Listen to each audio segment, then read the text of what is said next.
Sudah makan semuanya? Sudah. Baiklah. Sebelum kita memulai pembelajaran, alangkah lebih baiknya kita berdoa dulu ya. Ibu pimpin doanya ya. Berdoa dimulai. Berdoa selesai. Oke, baiklah. Anak-anak hari ini siapa yang nggak hadir ya? Rifki, Bu. Rifki. Oh, Rifki kemana dia, Fajar? Nggak tahu, Bu. Oh ya udah, kita berdoa semoga minggu depan dia masuk ya. Nah, hari ini kita akan belajar pada tema 4, yaitu berbagai pekerjaan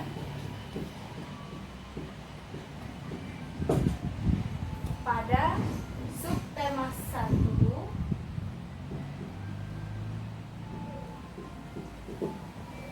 jenis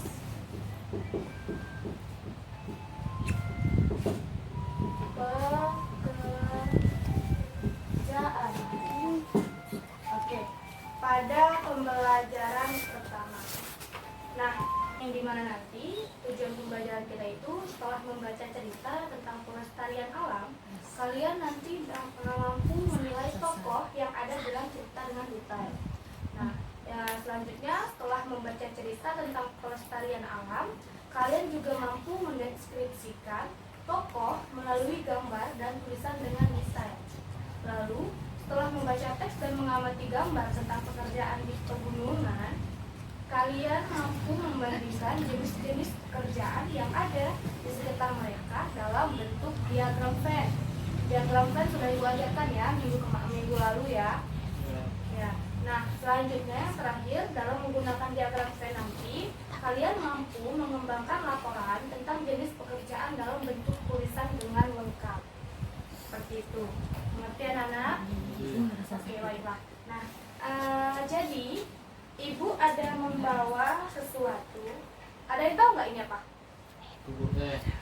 Ya, ini teh celup. Nah, namanya. Jadi, tahu nggak apa manfaat dari teh celup? Membuat teh. Ya, benar.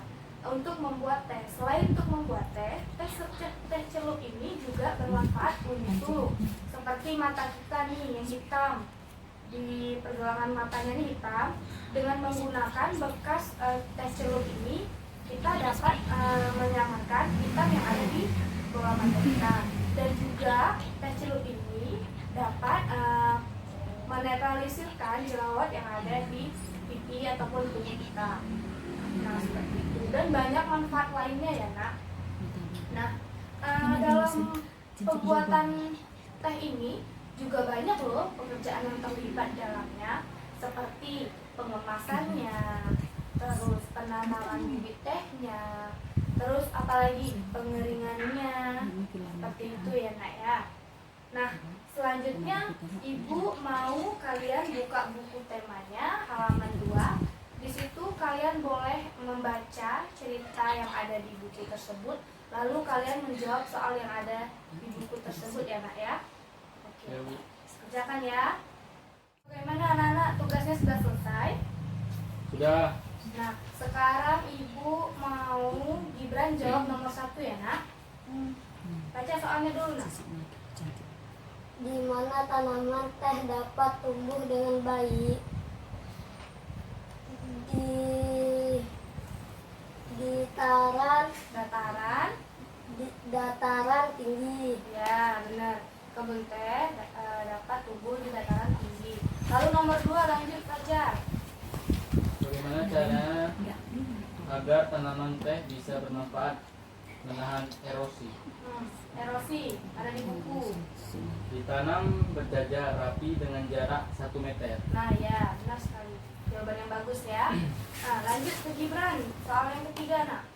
Apa yang terjadi apabila tanaman teh terus menerus dikonsumsi dengan besar-besaran? Tanaman teh akan menjadi rusak. Ya, benar sekali. Tanaman teh kalau kita konsumsi dengan besar-besaran, maka dia akan menjadi rusak dan punah. Lanjut jawabannya terakhir Fajar. apa sebaliknya dilakukan oleh petani agar tumbuh teh tetap bertahan. Membasmi hama, melakukan pemupukan. Ya, sama seperti tanaman lainnya, tanaman teh juga memerlukan pemupukan. Jadi tanaman dan tanah itu adalah sumber daya alam yang harus dijaga. Harus dijaga keberadaan. Keberadaannya. Namun penggunaan yang berlebihan itu juga nggak bagus, nak. Kenapa? Karena itu dapat mengakibatkan merugikan makhluk hidup dan juga mengadakan namanya kepunahan. Seperti itu. Nah, tadi di awal pembelajaran Ibu sudah bilang ya bahwa kita akan buat peta pikiran ya. Nah, sekarang Ibu mau bagiin LKS. Silakan lembar kerjanya ini diisi tentang mengapa menjaga keseimbangan alam dan pelestarian sumber daya alam penting. Alasanmu dituliskan di dalam peta pikiran tersebut. Nah, nanti satu orang maju untuk mempresentasikan hasilnya ya, nak ya. Paham? Oke, baiklah. Nah, bagaimana anak-anak? Apa tugasnya sudah selesai? Udah. Nah, Ibu mau satu orang maju ke depan ya untuk membacakan tugasnya. Ayo Gip maju. Nah, duduk gitu. Oke. Bacain di depan. Supaya sumber daya Soalnya dulu.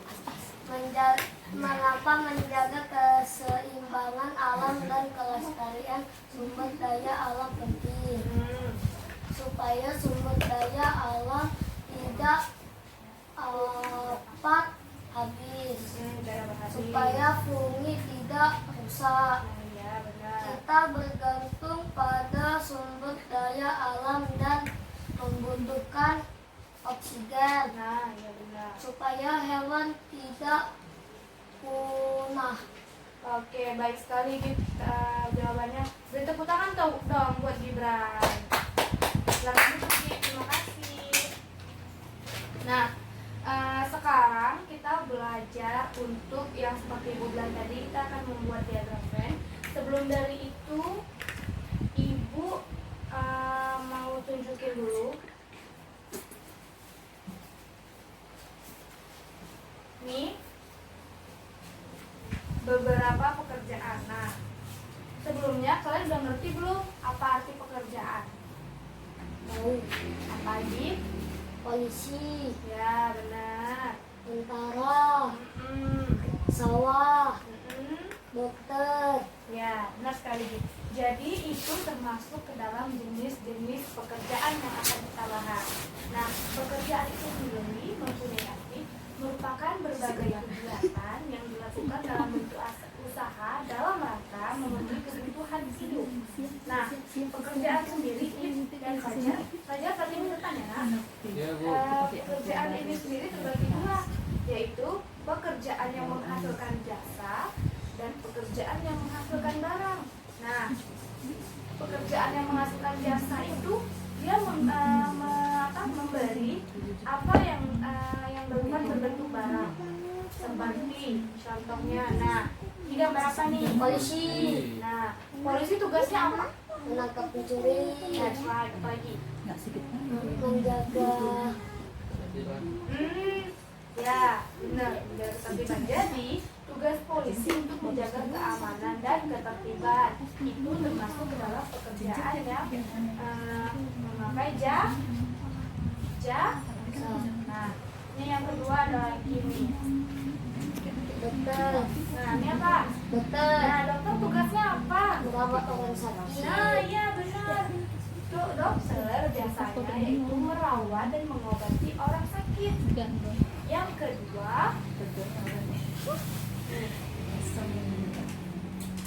ini merupakan pekerjaan yang menghasilkan Nah, contohnya nih, apa nih, gambar apa? Orang sawah, Ya, atau peta. nih Petani menghasilkan apa dia? padi. Nah, ya, padi itu termasuk ke dalam barang.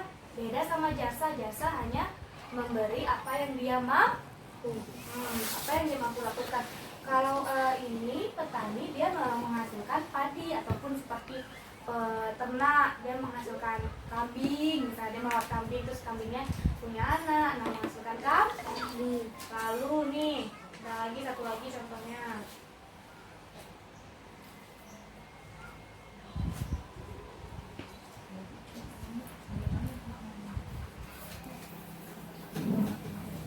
Nah, nih gambar apa ini?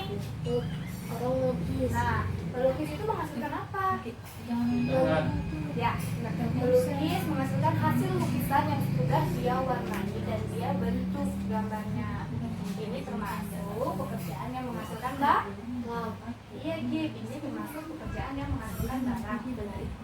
Jadi, yang kita akan bahas sekarang tentang pekerjaan yang menghasilkan barang. Nah, sekarang di bukumu ada gambar cara pengemasan, cara penanaman, dan cara pengeringan. Ya kan? Coba lihat bukunya. Ya betul. Ada. Nah, ya. Jadi proses pembuatan teh itu nggak langsung dipanen ya. Ya. Ada lagi dari penanaman, pemetikan, nah, pemotongan, seperti itu. Nah, sekarang untuk selanjutnya kamu kasih contoh 2 jenis pekerjaan yang ada di lingkungan kamu. Kemudian kamu gambarkan dalam bentuk diagram Venn. Ya, diagram Venn itu apa? Kamu bisa lihat di buku tema. Diagram Venn itu kamu nanti menentukan 2 jenis pekerjaan. Setelah itu kamu bandingkan, kan? Nah, seperti itu. Dikerjakan sekarang ya nak tugasnya ya. Nanti kalau sudah selesai bilang lapor ke ibu ya. Oke, Bu. Baik, gimana dengan tugasnya anak-anak? Apa sudah selesai? Sudah, Bu. Nah, baiklah. Nah, kalau begitu, ibu mau 1 orang maju ke depan untuk membacakan tugas diagram Venn. Masuk ke dalam ini. Maju. Siapa lagi? Saya bayi. Oke. Kayak gini. Ya, bacain temannya. Berapa tahun Pekerjaan kemudian? apa? Pekerjaan petani sawah menanam padi menghasilkan padi. Pekerjaan nelayan laut mencari ikan dan menghasilkan ikan. Terus persamaannya apa? Nelayan dengan petani. Sekarang udah begini. Putih kan jadi ya. Dia bisa putih lagi. Aku itu mendapatkan uang. Nah, iya benar sekali. Jadi petani sama nelayan itu sama-sama pekerjaan yang menghasilkan barang dan juga persamaan itu mereka sama-sama dapat menghasilkan uang. Terima kasih, bagus sekali jawabannya. Gitu, silakan duduk. Nah, selanjutnya di buku kalian halaman 4 di situ ada teks cerita yang berjudulkan Taman Bermain yang Hilang ya. Nah, di situ juga ada manfaat dari tembakau. Nah, sekarang ibu mau kalian membacanya dalam hati lalu langsung menjawab pertanyaan yang ada di bawahnya ya. Nah, bagaimana anak-anak? Apa sudah selesai tugasnya? Sudah. Nah, ibu mau 1 orang 1 membacakan tugasnya dan menjawabnya ya. Dimulai dari Fajar ya, nomor 1. Mengapa kita harus menjaga kelestarian tanaman bakau agar garis pantai tetap stabil dan tidak terkikis oleh terapan ombak? Nah, ya jawaban yang benar. Yang kedua lanjut ke Gip. Apa yang terjadi jika hutan bakau rusak? Udara pesisir menjadi kotor dan tidak segar. Ya, benar sekali. Jadi udara pesisir tidak kotor ya, dan udara tidak segar ya. Dan juga ada hal lain yang merugikan, yaitu seperti hewan yang ada di hutan bakau tersebut bisa punah, nggak ada tempat tinggal, habitatnya hilang. Habitat tahu kan? Habitat itu tempat tinggal. Nah, lanjut nomor 3 Fajar. Bagaimana hutan bakau dapat menjaga keseimbangan alam? Hutan bakau akan menciptakan udara pesisir yang bersih dan melindungi pantai dari abrasi. Ya, benar sekali. Yang terakhir nomor 4 Gibran. Harus dijaga Soalnya apa saranmu agar hutan bakau tetap lestari? Harus dijaga kelestariannya. Oke, baiklah. Jawaban yang benar dan baik sekali. Jadi tepuk tangan buat kita semua. Nah, ibu mau jawabannya dikumpul ke ibu. menyimpulkan pembelajaran hari ini ya. Nah, siapa yang bisa menyimpulkan pembelajaran hari ini, Nak? Nggak bisa? Nah, nih Ibu simpulkan. Jadi, pembelajaran hari ini banyak berbagai pekerjaan yang Ibu bilang tadi. Yang pertama, pekerjaan yang menghasilkan barang, dan yang kedua, pekerjaan yang menghasilkan jasa. Di mana pekerjaan menghasilkan jasa seperti polisi, dokter, yang menghasilkan barang seperti petani, pelukis, peternak, apalagi yang menghasilkan barang, peternak ikan, peternak kambing itu menghasilkan barang seperti itu. Yang kita bahas tadi barusan adalah pekerjaan yang menghasilkan barang, yaitu tadi petani teh ya, yang dia sebelum menjadi teh itu banyak prosesnya, kayak menanamnya, habis itu mengeringkannya, pengemasannya, seperti itu. Jadi itu saja pembelajaran kita hari ini. Untuk sebelum mengakhiri pembelajaran, alangkah lebih baiknya kita berdoa dulu ya. Oke, berdoa dimulai. Berdoa selesai. Oke, baiklah anak-anak, terima kasih untuk hari ini. Ibu mohon maaf apabila ada salah kata. Ibu akhiri dengan wabillahi taufiq wal hidayah. Wassalamualaikum warahmatullahi wabarakatuh. Waalaikumsalam warahmatullahi wabarakatuh.